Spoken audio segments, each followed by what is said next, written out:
Holi spiritual kingdom page में आप सभी का स्वागत है। मैं परमेश्वर का धन्यवाद करता हूँ, ये अवसर प्रभु ने मुझे दिया आपके सामने कुछ बातों को बाइबल में से बोलने के लिए। प्रभात मन्ना के तौर पे प्रभु ने वचन जो हमसे बातें करता है बाइबल के थ्रू में, वो हम आज आपसे बांटना चाहता हूँ कुछ समय के लिए। इसके लिए हम इफिसियों की किताब उसका 5वां अध्याय और उसका 15वां पद और 16वां 17वां और 18वां 19वां पद पढ़ेंगे। यहाँ पे इस प्रकार लिखा है, इसलिए ध्यान से देखो कि कैसी चाल चलते हो, निर्बुद्धियों के समान नहीं पर बुद्धिमानों के समान चलो। अवसर को बहुमूल्य समझो क्योंकि दिन बुरे हैं। इस कारण निर्बुद्धि ना हो पर ध्यान से समझो कि प्रभु की इच्छा क्या है। दाखरस से मतवाले ना बनो क्योंकि इससे लुचपन होता है, पर आत्मा से परिपूर्ण होते जाओ और आपस में भजन और स्तुति गान और आत्मिक गीत गाया करो और अपने अपने मन में प्रभु के सामने गाते और कीर्तन करते रहो। आमीन। यहाँ पे हम 15वां पद में एक बात को देखते हैं कि इसलिए ध्यान से देखो कि कैसी चाल चलते हो। बाइबल हमें एक बात को बताती है, बाइबल हमारे चलने के ऊपर ध्यान देने को कहती है। हम अपने जीवन के अंदर अपनी चाल को या अपने जीवन को कैसे चलते हैं, किन मार्गों में चलते हैं, उसके विषय में लिखा है। इसलिए ध्यान से देखो कि कैसी चाल चलते हो, निर्बुद्धियों के समान नहीं पर बुद्धिमानों के समान चलो। इसका मतलब दो प्रकार के लोग हैं जो क्या करते हैं, निर्बुद्धि के समान अपनी चाल को या अपने मार्ग को चुनते हैं, जिनको कहते हैं जो सोचते नहीं है अपने चाल, अपने काम को या अपने चलने वाली जगह को। और एक है जो है बुद्धिमानों के समान चलना। ये बात बाइबल में साफ लिखी है कि 16वें पद में लिखा है, अवसर को बहुमूल्य समझो क्योंकि दिन बुरे हैं। हमारे जीवन के अंदर जो भी समय है, इस समय में बहुत कीमती है। ये बात भी हमें बाइबल बताती है और हमारे चलने के ऊपर बाइबल हम ध्यान देने के लिए कहती है कि हम क्या चल रहे हैं अपने जीवन के अंदर। हम जिस मार्ग पे हैं क्या वो सही है, क्या हम निर्बुद्धियों के समान चल रहे हैं या हम बुद्धिमानों के समान चल रहे हैं। इसका पता लगाना या इसका कारण समझना यहाँ पे लिखा है 17वां पद में, इस कारण निर्बुद्धि ना हो पर ध्यान से समझो कि प्रभु की इच्छा क्या है। मेन बात इंसान के जीवन के अंदर उसकी चाल चलन की जो जुड़ी है, वो सही चाल चल रहा है या नहीं, निर्बुद्धि के समान है या बुद्धिमान के समान, वो एक ही बात से पता चलता है, वो है ध्यान से समझो कि प्रभु की इच्छा क्या है। प्रभु की इच्छा हमारे जीवन में, उसी को अपने जीवन का लक्ष्य बनाकर चलना ही एक बुद्धिमान इंसान का नजरिया, ये एक बुद्धिमान मनुष्य वही कहलाता है जो परमेश्वर की इच्छा को समझकर चलता है। परमेश्वर की इच्छा हमारे लिए हरदम उत्तम है और सबसे बेहतर है।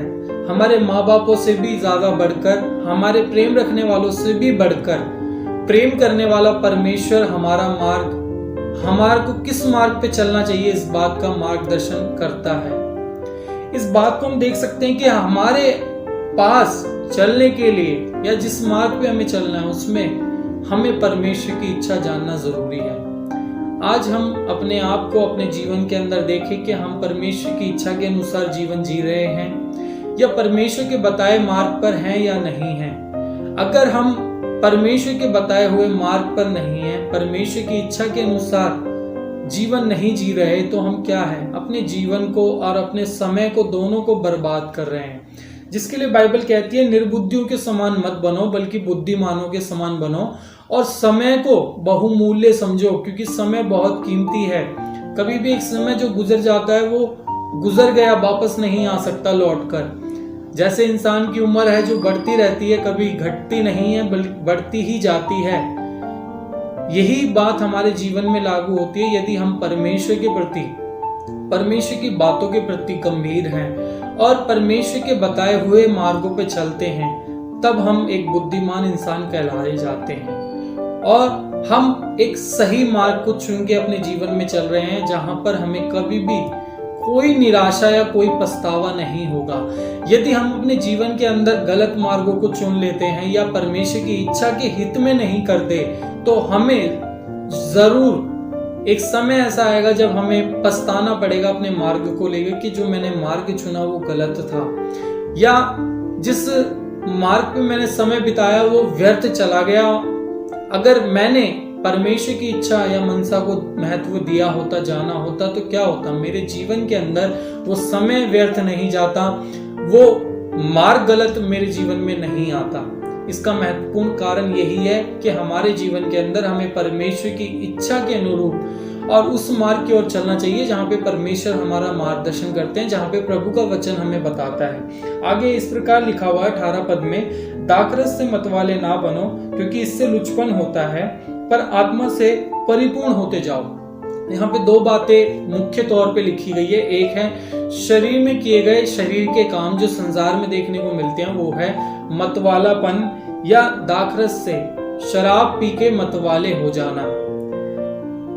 इससे क्या मत बनो, बाइबल मना करती है, इसके अधीन में या इसके मतवाले ना बनो। दूसरी बात इसके जो बताने के लिए बाइबल कहती है कि हमें क्या कुछ करना चाहिए, वो है कि आत्मा से परिपूर्ण होते जाओ।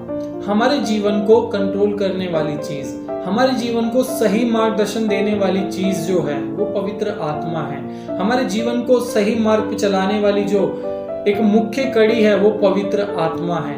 यदि पवित्र आत्मा को हम अनदेखा करते हैं या संसार की किसी चीज को उसकी जगह पे लाके रखते हैं या और कुछ पाना चाहते हैं, उसके तौर से अपने जीवन को चलाना चाहते हैं, तो उससे क्या होता है, हमारे जीवन की बर्बादी होती है।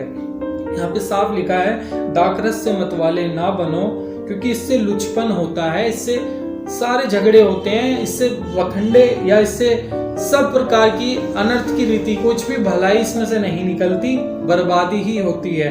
पर इसके पक्ष में जो क्या है कि इससे अच्छा एक मार्ग जो है या हम अपने जीवन में से चुने वो है, पर आत्मा से परिपूर्ण होते जाओ और आपस में भजन और स्तुति गान और आत्मिक गीत गाया करो और अपने अपने मन में प्रभु के सामने गाते और कीर्तन करते रहो। हमारे जीवन के अंदर एक अच्छा मार्गदर्शन देने वाला बात यही है कि हमें आत्मा के द्वारा चलना चाहिए, हमें आत्मा की बात को सुनना चाहिए जो पवित्र आत्मा हमसे कहते हैं और वचन जो हमसे कहता है, और उसी बात को और उसी काम को हमें करना चाहिए अपने जीवन में जिसके लिए बाइबल हमें निर्देश देता है या हमारे जीवन में परमेश्वर की इच्छा है। कभी भी हम इस पे गलत नहीं जाएंगे, गलत नहीं भटकेंगे। अगर हम परमेश्वर की मंशा को अपने जीवन में स्वीकार करते हैं तो कभी भी हमें पछतावा नहीं होगा किसी भी बात का।